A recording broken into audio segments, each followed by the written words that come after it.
Shalom. Renungan hari ini berjudul Ketika Kekuasaan Menjadi Berhala.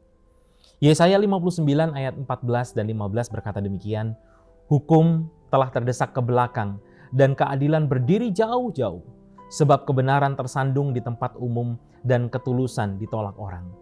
Dengan demikian kebenaran telah hilang, dan siapa yang menjauhi kejahatan ia menjadi korban rampasan, tetapi Tuhan melihatnya dan adalah jahat di matanya bahwa tidak ada hukum." Saudara, dunia kembali dikejutkan oleh skandal yang menyingkap jaringan kekuasaan, uang, dan eksploitasi manusia. Kita terkejut, tetapi seharusnya kita juga tersadar bahwa kejahatan seperti ini bukan anomali. Kejahatan seperti ini adalah buah dari hati manusia yang menolak Allah. Ketika kuasa dilepaskan dari takut akan Tuhan, maka kekuasaan itu menjadi alat penindasan. Ketika kenikmatan menjadi Tuhan, manusia lain akan menjadi komoditas. Ketika uang menjadi sumber keselamatan, maka nurani dijual tanpa rasa bersalah. Inilah wajah dosa yang telanjang itu. Namun sebelum kita menunjuk dunia, firman Tuhan sebenarnya menunjuk kita. Budaya eksploitasi itu tidak lahir dalam semalam.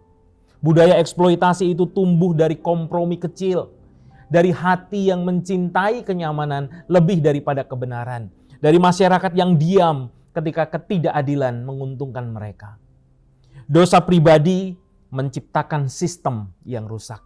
Sistem yang rusak kemudian melindungi dosa, dan di tengah semua itu korban menjadi tak terlihat. Inilah nubuat yang harus didengar gereja. Allah membenci penyembahan yang tidak disertai keadilan. Yesaya pasal 1 ayat 17. Ibadah yang tidak membela yang lemah adalah kebisingan-kebisingan rohani. Kesalehan tanpa belas kasihan adalah kemunafikan yang religius. Nah, saudara, kita hidup di zaman ketika manusia dipuja dan martabat manusia diinjak-injak. Tubuh dipasarkan, hasrat dinormalisasi, kekuasaan dilindungi, kebenaran dinegosiasikan. Tetapi terang Kristus menyingkap semua kegelapan itu.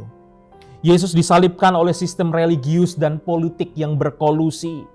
Yesus mengalami ketidakadilan struktural. Yesus dipermalukan oleh kekuasaan. Ia dihancurkan oleh dosa manusia.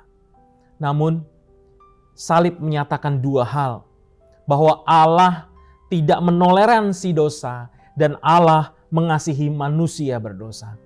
Kebangkitan Kristus adalah deklarasi ilahi bahwa kejahatan tidak akan menang. Hari ini Tuhan tidak hanya memanggil dunia untuk bertobat, tapi Tuhan memanggil gereja juga untuk bangun. Bangun dari kekristenan yang nyaman, bangun dari ibadah tanpa belas kasihan, bangun dari kesalehan tanpa keberanian moral, bangun dari diamnya hati terhadap ketidakadilan. Dunia tidak membutuhkan gereja yang sopan. Dunia membutuhkan gereja yang kudus. Tuhan memberkati.